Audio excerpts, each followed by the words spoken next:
Good evening. I request everyone to please switch on your webcams. All the students, please switch on your webcams. Thank you.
A very warm good evening to everyone.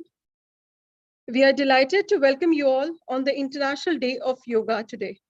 We welcome our honorable guest, Raj Yogini Sister Jayanti, Additional Chief of Brahma Kumari and Director Brahma Kumari Centers in UK and Europe, Professor Dheeraj Sharma, Director IIM Rohtak, Professor Kaustav Ghosh, Dean Academics, esteemed faculty members, students, and IIM Rohtak community.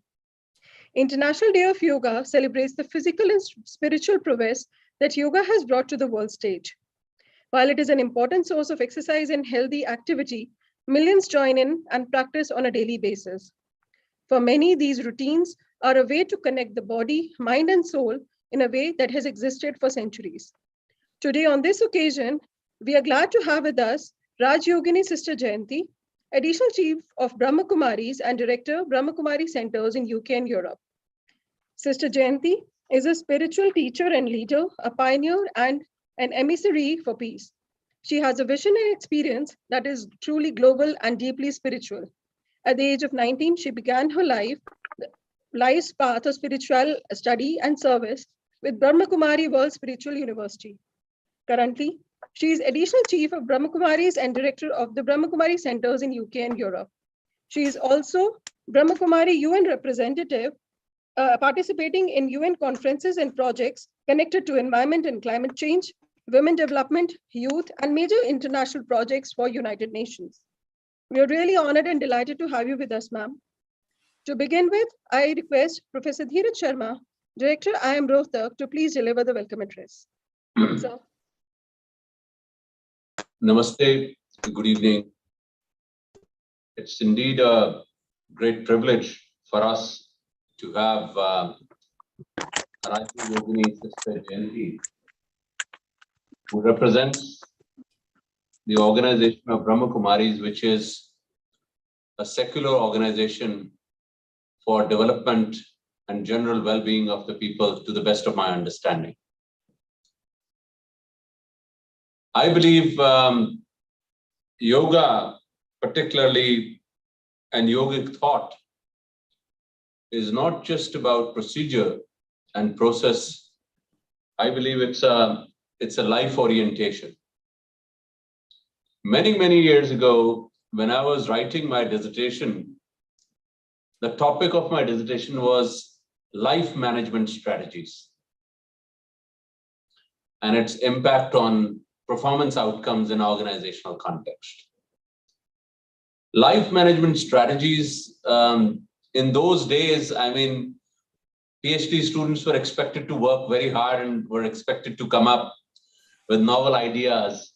Not so much nowadays, you know, in the era of availability of resources on the palm of your hand, the databases are so easily accessible.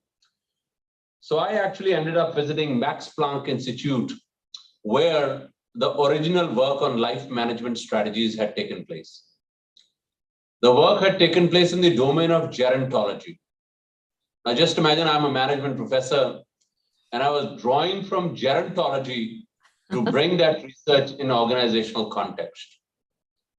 How people, senior citizens, engage in managing their lives, making choices, how they select goals that they need to pursue, then accept those goals, then pursue them, and in the end, how they strive in many occasions where the goals are difficult to pursue, and maybe at times have failures in attaining them and then coping with them.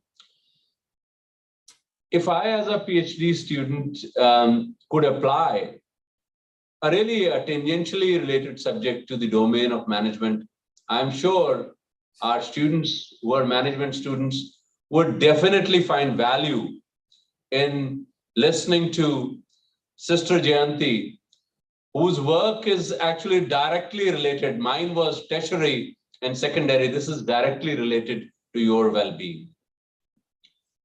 Students and my community members at IIM Rohtak, I have personally had the advantage of receiving messages from a very dear friend of mine who is in civil services on daily basis on Brahma Kumaris. To the best of my understanding, again, it's a secular organization. It generally looks at overall well-being of individuals who participate and learn from them. And I must tell you, it's a life-changing experience for those who have embraced it. My friend, who is a very senior civil servant, would send me these videos on daily basis, mind you. Sister Jayanti, every day, without fail, in the morning it's sent to me, and I have the opportunity of listening to them and imbibing what I can. I must tell you, students, today, more than ever before, I see significant number of students and community members who face anxiety, depression, and suffer from some sort of a psychological or mental well-being issue. I have self-diagnosed myself, as a matter of fact, on multiple occasions. My minor in my doctoral studies was psychology, so took the advantage of understanding myself. Every individual would have some issues. But there are two routes to coming out of any issue which pertains to psychological, mental well-being. One is the one which is a prescriptive route, which means where you get your treatment from a doctor who would prescribe you some medicine and would give you some relief. But even the scientists in that community believe that the second route is what is called behavioral therapy. In my view, and in my understanding as a student who has read significant literature in this domain, there is absolutely no surrogate for behavioral therapy. If you can alter your thoughts, if you can alter your behavior, it will result in alteration of your attitudes and opinions, and you will be a different person. We are looking forward to hearing from Sister Jayanti. We are grateful that she was able to spare time to talk to all of you, albeit in an online mode. We were attempting our best to get somebody here in physical mode, but I don't believe we have still come out of the COVID zone completely, and people are still reticent about travel. I think it's a great privilege for us to hear you. We're looking forward to all your thoughts. I want to encourage all the students and community members to learn and imbibe and make a small change from what we are going to learn. And I'm sure that they will achieve not just physical well-being, but spiritual well-being and psychological well-being. And all three of them go hand in hand. I thank you all. And again, thank you, ma'am, for coming. Jai Hind. Namaskar. And I'd like to begin with a greeting of peace, Om Shanti. And Om Shanti, I think in India is well known, is Om Shanti. is the awareness of the inner being and coming to that state of peace that lies within. And maybe this one word, Om Shanti, summarizes everything I'm going to say further. Because when I find my own inner state of peace and calm under all circumstances, in all situations, yes, this is when I can actually say, yes, I am well. And I want to thank Professor Sharma for the very beautiful introduction of your own experience with all of this. And also thank you and the faculty members and the students who are giving time to listen to all of this today. Today is International Yoga Day. And I have to mention that usually when a prime minister requests a particular day, which is going to be universally honored through the UN system, it can take as long as a couple of years before that motion is passed and put into practice. And in this case, when Prime Minister Modi suggested this at the UN, it was adopted within 24 hours, I think. 175 nations agreed that, yes, there should be such a day celebrated. And so today is the 8th time that we are honoring yoga worldwide. And of course, yoga has come to mean all the external postures and exercises, but Raj Yoga in particular is known as the subject of yoga that deals with the mind. And so what is this word yoga? And the beautiful thing is that wherever you go, whether it's east or west, north or south, the word yoga is kept intact as yoga. It's never given any other translation. And so that tells me of the significance of this very important word. And so yoga, union, yoke together, to join together. And if I apply it to myself personally, it means that I'm able to bring together in a state of harmony and well-being my thoughts, my feelings, my hopes, my aspirations, my dreams, my visions, and I'm able to align all of this with my personality, my conscience, my memories. And so it's a coming together of all my inner potential in the highest way possible. And so Raj Yoga, the yoga which is the highest, the yoga which leads to sovereignty, self-sovereignty, mastery of the self. We sometimes hear this word mastery and we associate it with external skills, maybe. Maybe we even associate it with control and exercise of opinion over others, but not at all.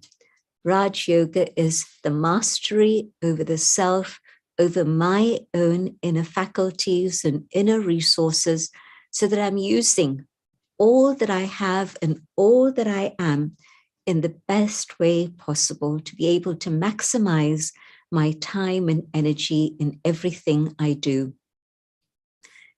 Where do I begin? Well, the best place to begin always is the world inside of me, because anything that's external, I can't always manage to control in the way that I would like to. Have you tried controlling situations? Well, maybe sometimes you succeed and sometimes you don't. What about people? Have you tried managing other people or changing other people? Okay. I'm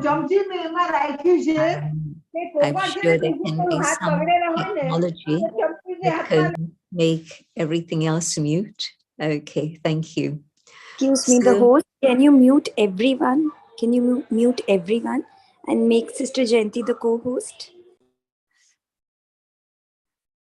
Okay, so as you see, can't control external situations, but what we can do is keep smiling and keep going on and things will get sorted out for sure. And so in a way, that's the summary. So that's what we want. We want to be able to have mastery over the self so that I can keep my mood, my feelings, my inner state of being in a continuous flow of peace and truth and joy, so that nothing out there disturbs me. Human? No, not really. Human means to fluctuate. Superhuman? Yes, definitely. But I think all of us have that capacity to be superhuman beings. And so this is something for all, not for an exclusive handful, but it's something that if we choose, all of us can achieve very, very easily. And what I'd like to do is to look at the whole subject in 3 different ways. Firstly, the subject of what I'm doing inside. And secondly, the subject of how I deal with relationships. And then thirdly, how I deal with the task. And so often people get this pyramid upside down. Why? Because they would say, what's the most important thing? Well, the most important thing is the output. It's the task. And for my own well-being and to be able to do things in the best possible way, I would say, no, that's not the best approach. The best approach is to start inside, give time to myself. And we'll come back to that in a minute. Because if I've given time to myself, then relationships are more likely to be harmonious, benevolent, beneficial for everyone around, but also we're going to be building up a level of support and cooperation, so that then when we come together, we do the task as one. it's not that it's your task and nothing to do with me, or my task is my reserve and I don't want you to touch it or come anywhere near it.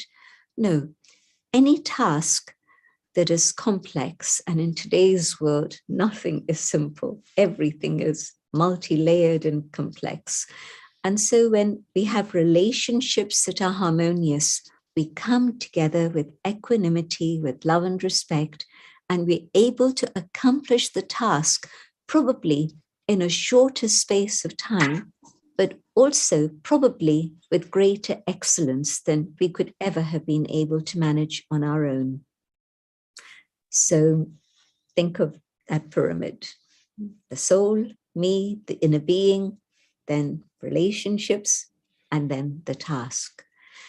And so what am I looking at when I look at me? I'm not going to look at the physical form. Yes, it's important, but that's another story. I'm not going to look at position, whether I'm senior or junior or middle or wherever. I'm not going to look at possessions. We identify so much with possessions, but no, I'm not going to look at those. I'm not going to look at these external factors of age, of gender, of professional labels. No, I'm going to go on an inner journey and look at what's going on below the surface, beneath the skin. The skin is only 1/16 of an inch deep, and yet the color of our skin can create conflict, it can create war. And that's the current state of the world, where everything is viewed at from a very external, materialistic perspective, and we're absolutely on the brink of war in so many different places across the world, simply due to the pigmentation of 1/16 of an inch of our skin. And so let me go deeper, going deeper and deeper inside. And I find a whole world that's waiting for me to explore within myself. And within this incredible world that is going on inside of me, what I'm looking at first and foremost are my thoughts. And I see my thoughts moving in many, many different directions simultaneously. They say that a human being is able to operate on 21 different channels. And so one channel is tuned here, another channel is tuned there, another, and so on and so on, 21 different channels. But what we are trying to do now is to just sort all these things out, so that instead of 21 different channels, what I want to do is to focus. You know how powerful a laser beam can be. And it's because all the energy is completely focused. And so for a short time, I want to focus my thoughts and be able to see what's going on inside of me. And I can know myself best of all. Whoever else wants to get to know me will see different aspects of the diamond, different facets. But when I look at myself, I probably know myself better than most others know me. But the beautiful thing is that there's a lot more to discover about myself than I had ever imagined. And it literally is layers upon layers upon layers upon layers. And so the more I focus my thoughts, the easier it is to get to know myself. And in this journey, what I'm doing is, first of all, selecting one thought. And let me see where that thought takes me. I select the thought of peace. I choose this because maybe out of all the desires and wishes that we have, peace is probably the highest on our list. And we might not always know that until we start this journey, but we begin to discover that as I go deeper and deeper within, and I find that core of peace that lies within my own inner world, I feel I've come home. I feel I'm on safe ground. I feel confident about myself. My value for myself grows. My self-esteem rises. And the more I stay in touch with this inner core of peace that lies within, the more my confidence and self-esteem will rise. When my value for myself is based on all the externals that I mentioned earlier, it's a very shaky story. My position may change overnight. My possessions might go up in flames. My property might disappear, whatever the reason may be. Anything that is external is open to change, and external influences could make things change very fast. But if I base my value of myself, for myself, on that inner core state of being, of peace, that is my treasure forever. No one can touch it, no one can take it away from me. Yes, I can choose to share it and it'll multiply because it comes back multiplied, but it's always there for me. And so that state of self-esteem is the foundation of my well-being. And it's also the foundation of my inner identity.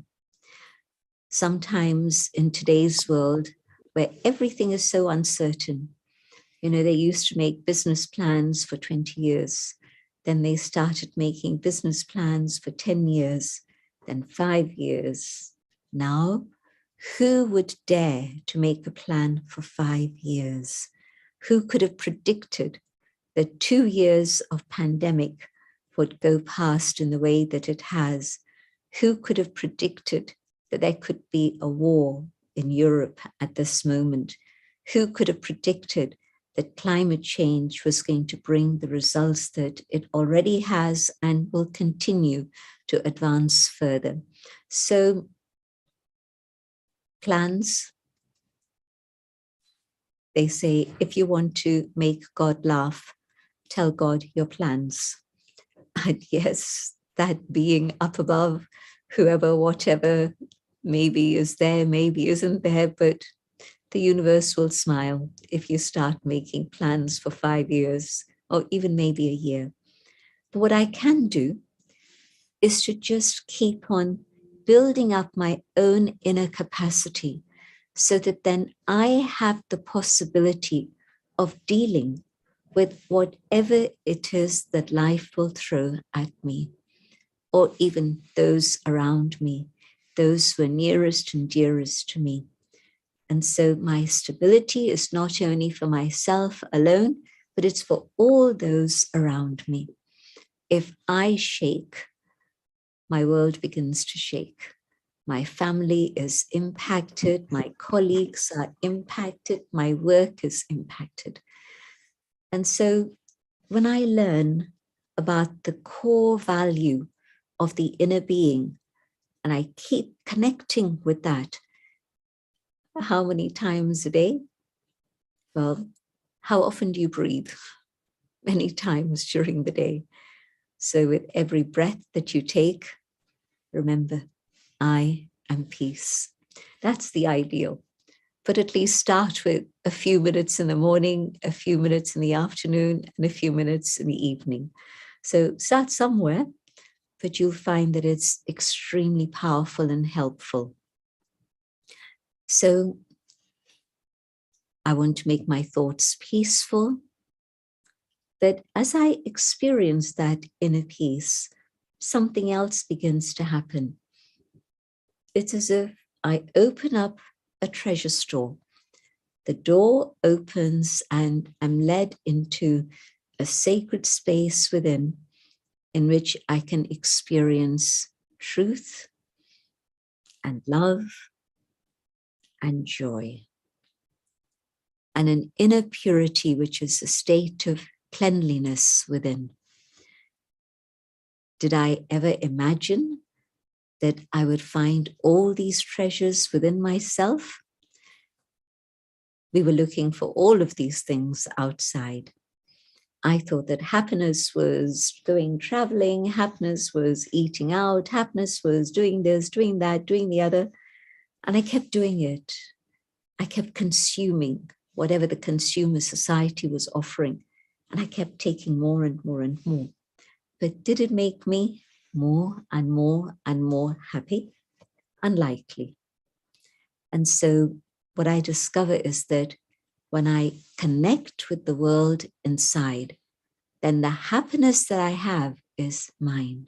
Doesn't depend on you bringing me a box of chocolates or a bouquet of flowers.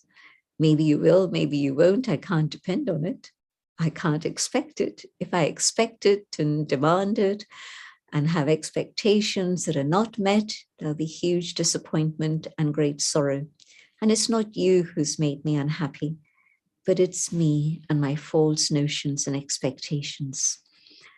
But when I go within and I find that treasure store, then all is well, all is fine.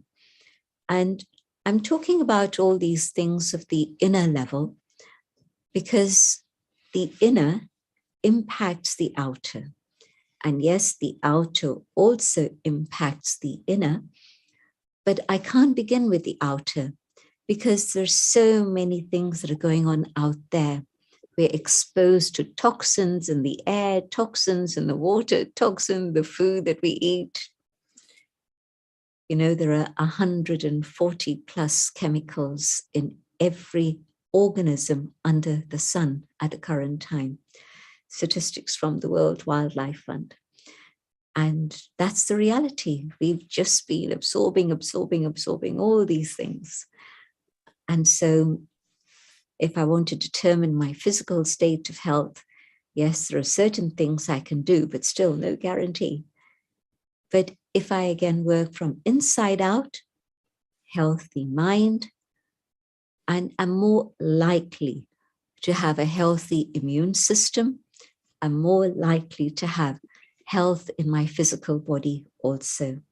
So inside out approach works in many, many different ways. And so talking about a healthy mind, and yes, it deals with all the problems that Professor Sharma was mentioning earlier, but also it helps deal with many of the physical things that we deal with. And so physical well-being is important, mental well-being, but also emotional well-being and spiritual well-being. We need to look at all of these things together. And yes, they have a domino effect, but the simplest way to begin is the world within. Why? Because yes, I can see what's going on in my mind and I can take stock and decide which direction I want to go in. Do I want to ascend and keep increasing my inner capacity? Or do I want to sit back and say, well, what can I do about it? And just let everything go down and down and down. And then it becomes a very sad story. But at this moment, I'm taking stock and I'm seeing that if I have negative thoughts, thoughts of anger, thoughts of ego, thoughts of jealousy, revenge, any of these things, it's not the other person who's impacted.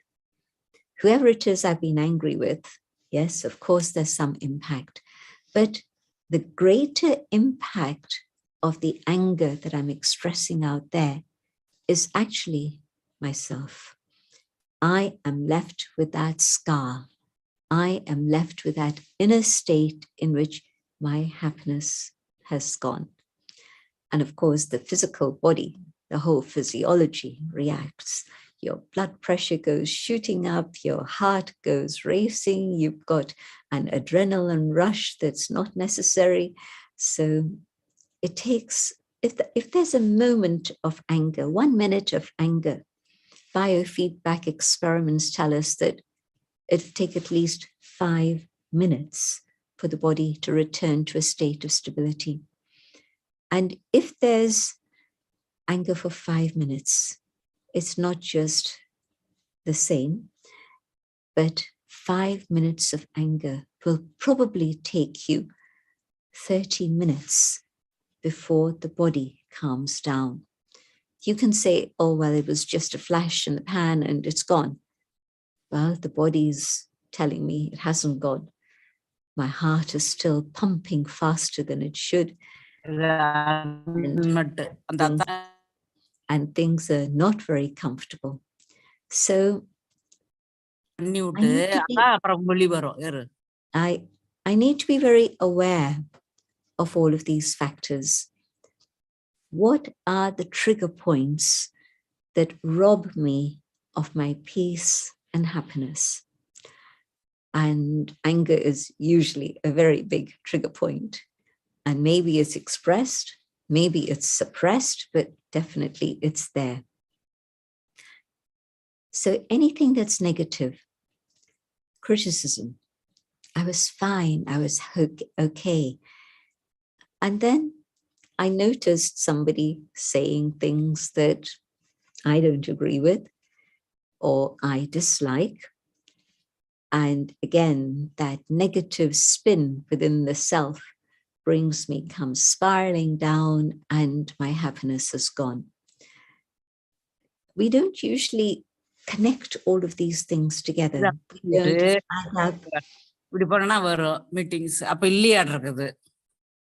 We don't connect up all these little dots. But it's important that we learn to do that, because when I pause for just a moment, then I can check. And then hopefully I can also change.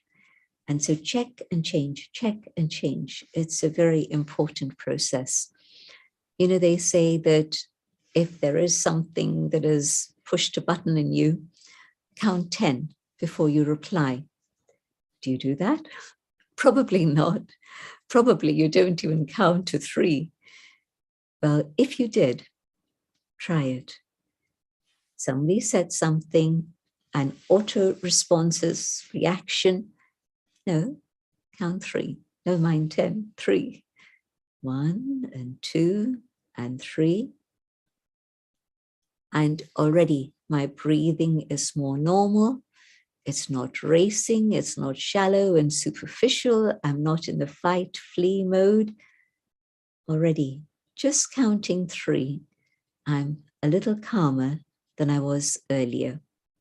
And then I can find the appropriate response that can actually calm the situation instead of adding fuel to the fire. I have enough things to deal with without having to fight fires all the time. And for many of us, it's firefighting continually. And it's not that the other person has caused the fire. They did what they needed to do. But it was my reaction that actually lit that fire.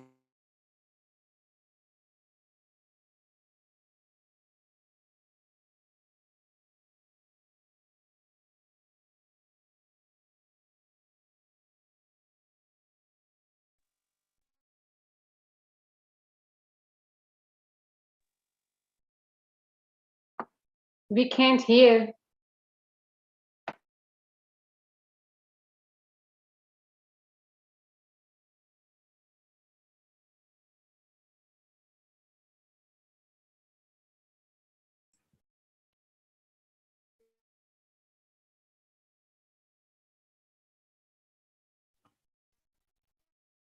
Ma'am, there is no sound.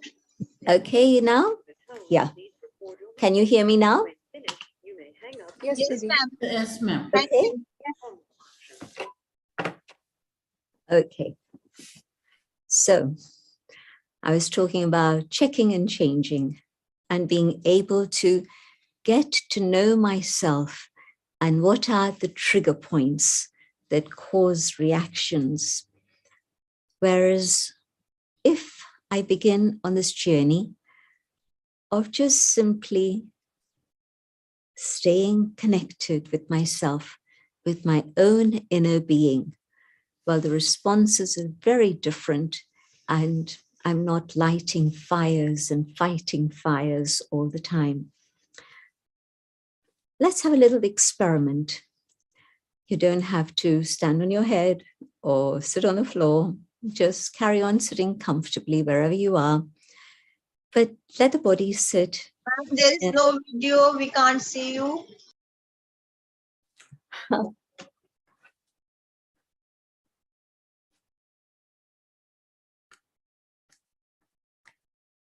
Are you able to see me now? Are you okay? No, ma'am, I'm unable to see you. Yes, ma'am, we are able to see you. It's absolutely clear. But no, Yeah, host, please make Okay. spotlight, please.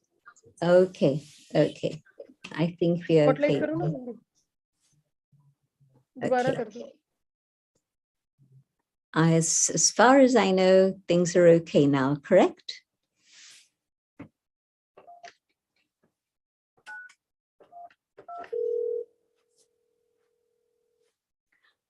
Okay, so what we need to do is to just let the body sit comfortably. And as we sit comfortably, the body balanced, then what we'll be able to do is to just simply experience. I'm going to speak out my own thoughts as I meditate, and I invite you to follow these ideas. Going inwards, I visualize the inner being that I am, a spark of energy in the center of the forehead. And as I become aware of this, the inner light that I am, I shine. And in this awareness of the inner light, I connect with the peace that lies within. And peace feels natural. It feels comfortable. And I realize that peace is part of me and not outside of me. I hold this awareness of peace.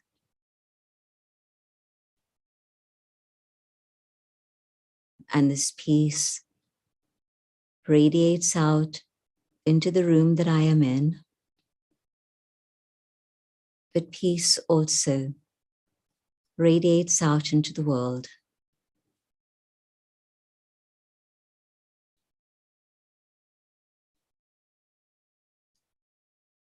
I come back to the awareness of the moment here and now, part of this gathering, but having tasted that sweetness of peace, I resolve to be able to hold it with me.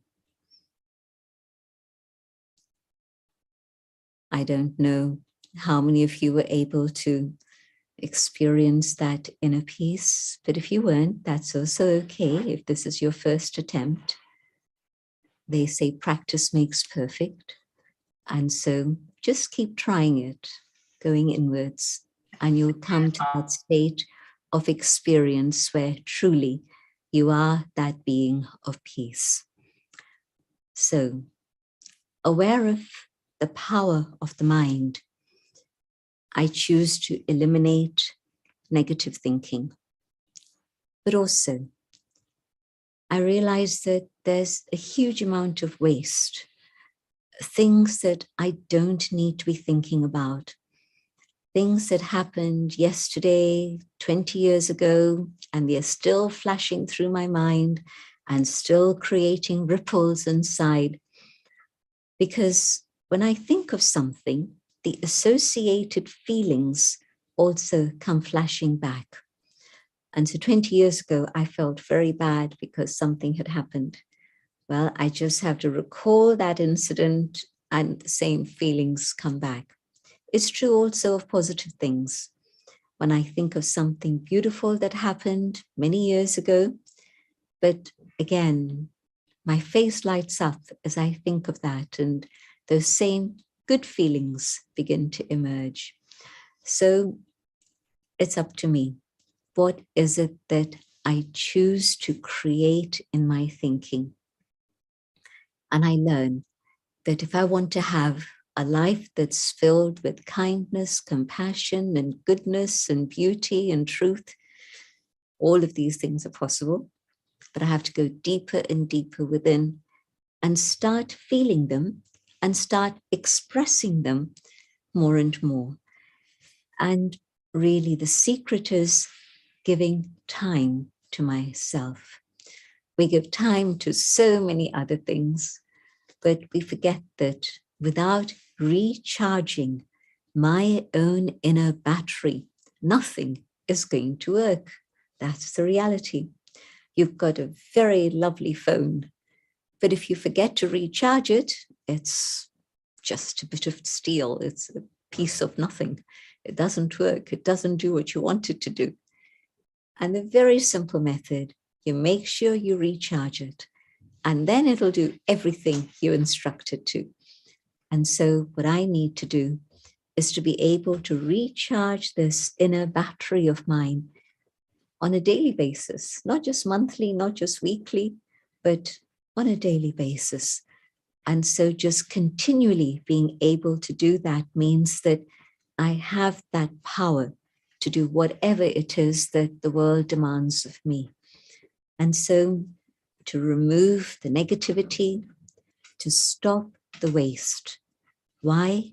Because it's draining me of my energy and time, which is a very precious commodity, as we all know.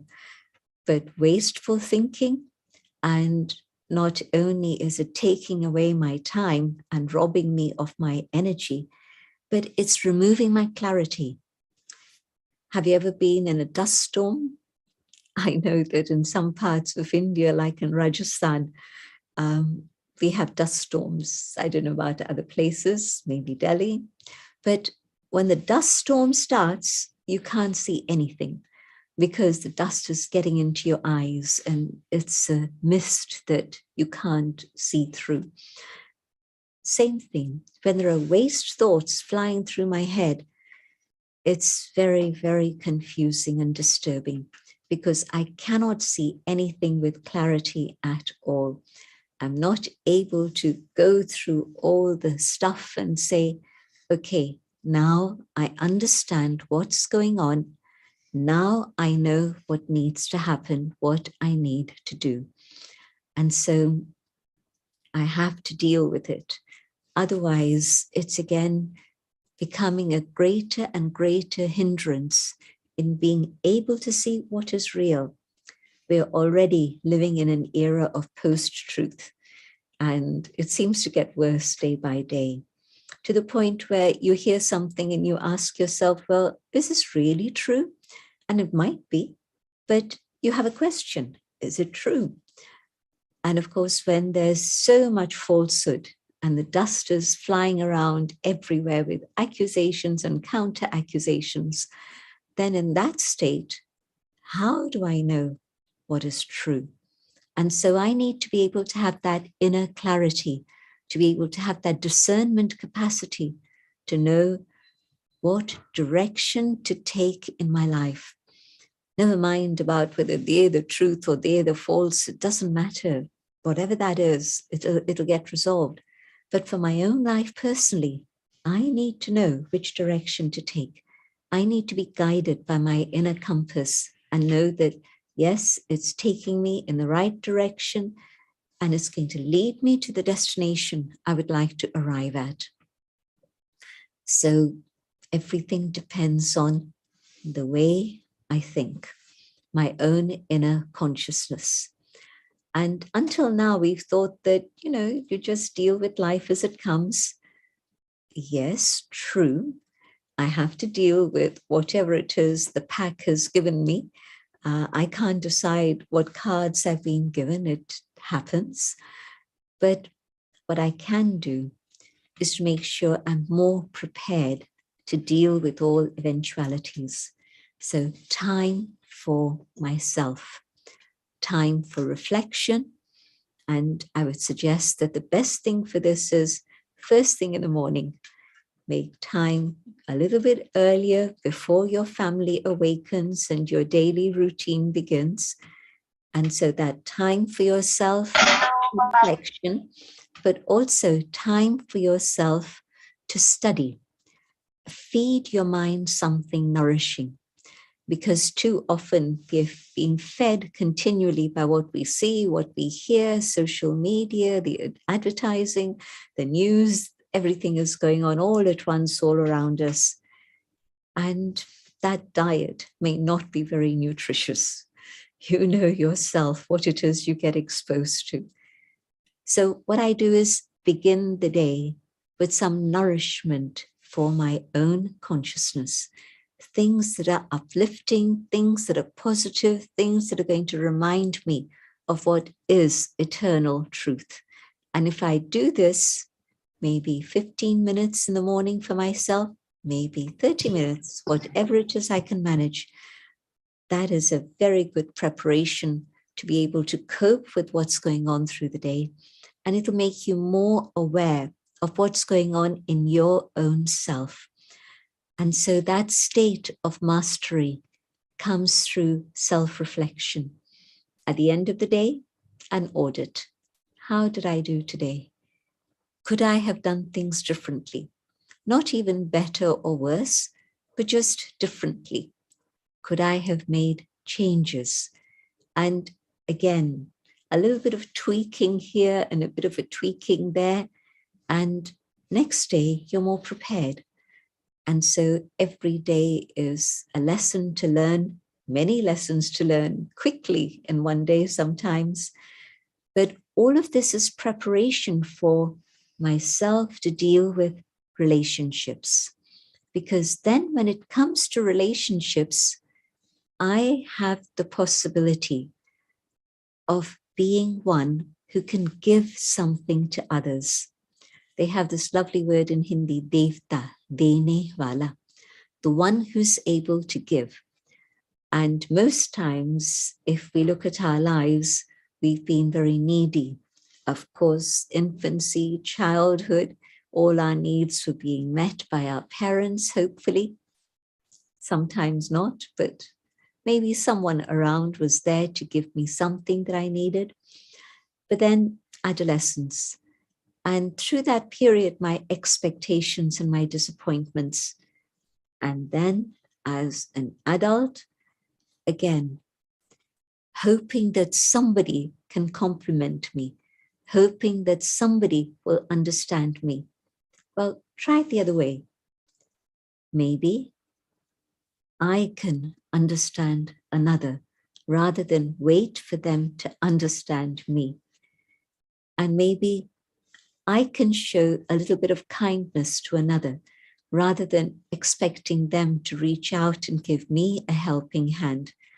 And so if I take on that responsibility for myself, that I am going to sort out all the tangles and all the pressures that I carry within myself and make them all calm and come to a state of inner harmony, then in that state of being, in that fullness and contentment, I can give.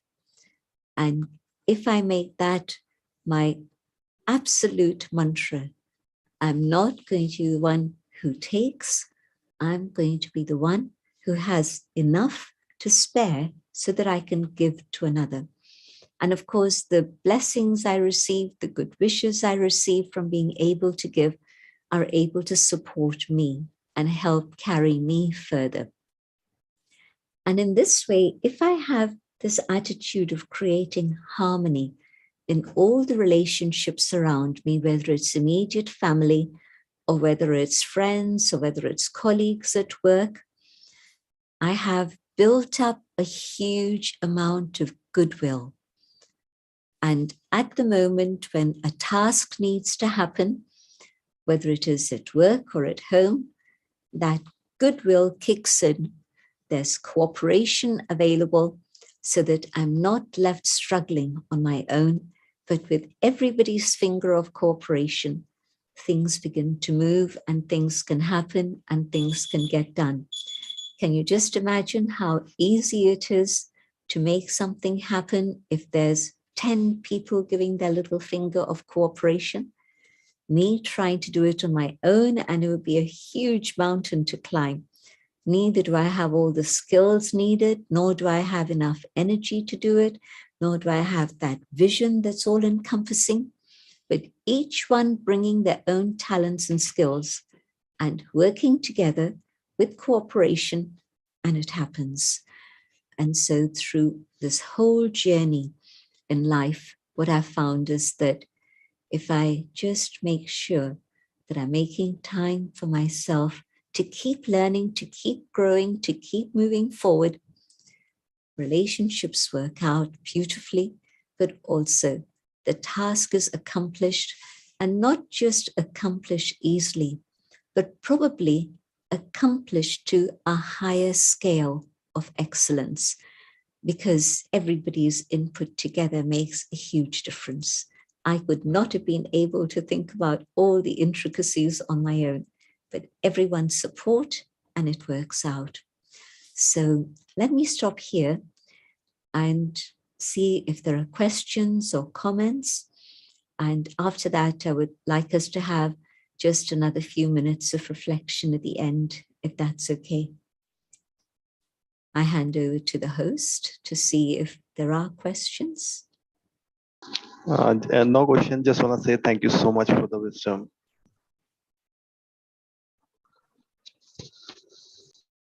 Jayanti Didi, Om Santi. I have one question, but I want to ask you personally, and how can I do that? You can send me an email. Email, okay. jayanti@brahmakumaris.org. Thank you, Dadiji. Om Shanti. Om Shanti, sister. I have a Thank question. you. Thank you, Didi. May I ask you a question, sister? Sure. When we are meditating, we start with very peaceful mind. We are not distracted. But in between, after 5 or 7 minutes, sometimes it happens, our brain wavers somewhere else. Why that happens? Because we haven't practiced focus and concentration. It's like when you never sat cross-legged on the floor, your knees start aching and you want to shift around. And so you have to practice and develop those muscles. So the inner muscles of the mind have to be developed so that I'm learning to concentrate and focus. So that's one factor. But another factor is that in meditation, in Raj Yoga, we're not thinking of one word or one idea. We're thinking about different aspects of the inner being and developing all the different qualities of the self. And so if today I want to think about patience and see how to develop patience, and maybe I'm not yet ready for that, my mind is going somewhere else, well, explore it. Where is it going? What am I thinking of? Well, can I start thinking about tolerance maybe? Maybe it's something else that I need to focus on. So explore different avenues, but still stay on that track of inner development. Thank you so much. Reason was true. That was the physical part, because I am a patient of arthritis and varicose veins also. But I don't want that to be a reason why my mind gets distracted sometimes. But does it happen with me only, or is it common with others also? That I want to know. Something wrong with me? it's a very natural thing that whatever is uncomfortable in the body, when I sit quietly, that is where my mind will be pulled. And so what I have to learn is to realize that this body is something quite separate to the inner being, the soul. And now at this moment, I say to the body and my knees and my joints, okay, I'm going to send you good vibrations. I'm going to send you peaceful vibrations. And just for a few minutes, feel those vibrations and sit quietly. And you can actually do that. Meditation is, of course, development for the mind, but you can also send that inner light to wherever there is that pain and so forth. And you'll find that that also calms down that pain, and my tolerance capacity for pain increases too. So don't react to it. It's very normal, very natural, but just stay detached from it. I am separate to this body, and I can be the master giving help to this body of mine. Got Thank you it. so much, I sister. can, I will. Om Thank you, Neetaji. Thank you so much, sister. We have one last question which we would like to ask, and then we'll move to the closure. The question is: in present times of pandemic, where anxiety is almost a constant companion, and mental health is constantly at stake, especially with the students. It's very common with the students to have anxieties and all. How can yoga actually help them improve? And as we were talking about concentration and getting into meditation, your special points for students who are very young and are battling anxiety? I would suggest deep breathing as a starter, because we don't realize how shallow our breathing is. And when we start breathing deeply, then we're able to feel this separation of body and soul. And then we can start looking at the mind, and we begin to realize that just coming to the awareness of the inner light that I am, that peace that I find, is immediately able to help me deal with whatever are the problems and the issues. You're not thinking about the problems and the issues. What you're saying to them is, wait, don't go away. I'll come back to you. But for this moment, first, I want to feel that peace that I am. And when you do this, then you come back to the situation, but your inner peace is now your companion, and you can feel it. And with that peace, you then deal with the issues that have come up. बहन जी, अविनाशी विश्व नाटक के बारे में एक प्रश्न है। राधा जगदीश जी का बुक पढ़ा हमने, अविनाशी विश्व नाटक एटर्नल ड्रामा पार्ट 2। उनमें प्रकाश की स्पीड के बारे में बताया है, तो आप उनके बारे में कुछ कह सकते हैं? क्योंकि एक गैलेक्सी से दूसरी गैलेक्सी तक पहुंचने में लाखों वर्ष लगता है, तो हुबहू रेपिटेशन दर हर 5000 साल में कैसे हो सकता है? आज जगदीश भाई तो है नहीं, हम किसको पूछेंगे? वैसे तो आप अनेक और भाई बहनों से भी पूछ सकते हैं, और अभी वो सब्जेक्ट ऐसा नहीं है जो मैं आपको 1-2 मिनट में जवाब दे दूं, परंतु आप कोई भी अपना ब्रह्मा कुमारी सेंटर है, वहां पर जाकर के आप पूछेंगे वहां की बहनों से, तो वो आपको राइट पर्सन के साथ इंट्रोड्यूस करके आपको उसका उत्तर प्राप्त हो जाएगा। ठीक है? Om Shanti. Thank you ji. Thank you so much, sister. Sister Supriya just wants to say a few words. Om Shanti. Thank you, Didi. This is BK Supriya from Madhuban, from Mithunjay Bhai's office. और सभी भाई बहनों को हम बताना चाहेंगे कि अगर आप हमारे ब्रह्मा कुमारी सेंटर पर राजयोगा मेडिटेशन कोर्स करना चाहते हैं, तो brahmakumari.com ये लिंक है, इसमें जाकर आप हमारे ब्रह्मा कुमारी सेंटर्स के एड्रेसेस ले सकते हैं। And if anyone wishes to do course abroad and overseas in any of the countries, तो आप वहाँ पे brahmakumaris.org, this is the link where you can search for the centers, Brahma Kumari centers abroad. सो कोई किसी को भी चाहिए हो तो अभी हम लिंक यहाँ पे चैट में भी शेयर करेंगे, आप उसमें से देख सकते हैं. So thank you and Om Shanti. Thank you, Supriya Ben. I now request Professor Kaustav Ghosh, Dean Academics, to please deliver the vote of thanks. IIM Rohtak family is immensely grateful to Sister Jayanti for beautifully explaining the importance of harmony in managing ourselves. In fact, for the year 2022, the theme of International Yoga Day is Yoga for Harmony. We have also learned from the session what is the importance of connecting soul to the relationship, and then from relationship how to move on to the task.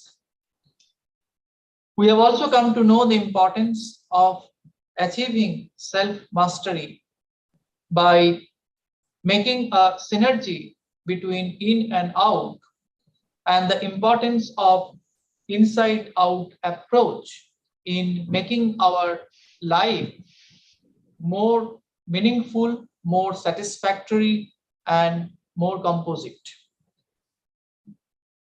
We have also learned the perils of anger and what kind of impact it can create on our psychological and physiological stability, and therefore we must be alert to it.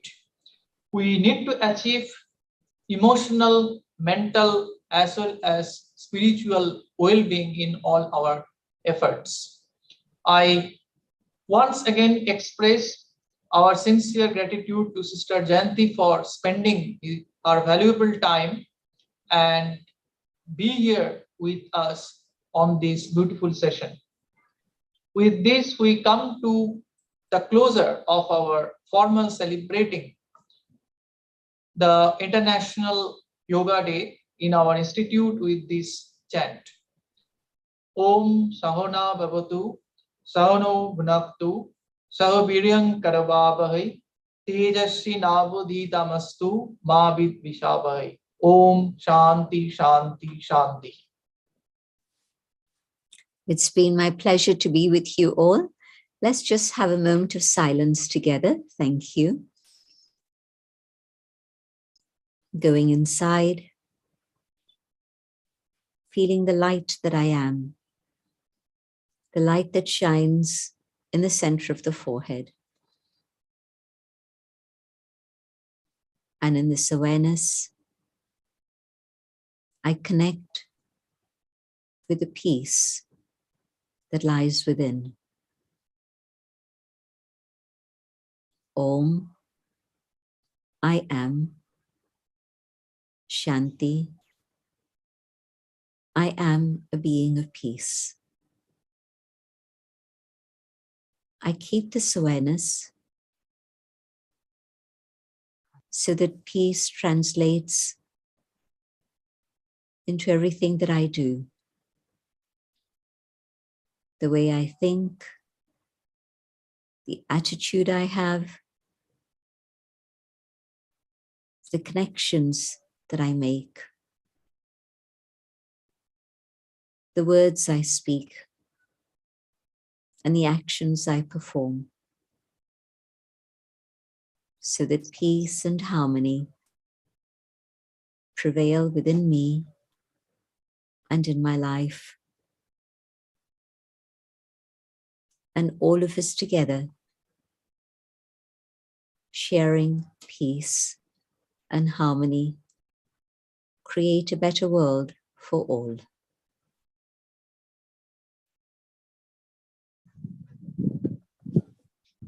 Thank you to everyone. Om Shanti. Thank you, Sister. Om Shanti. Om Shanti. Thank you, everyone, for joining us today. Om Wish Shanti. you all a very happy International Yoga Day. Om Shanti, everyone. Om Shanti.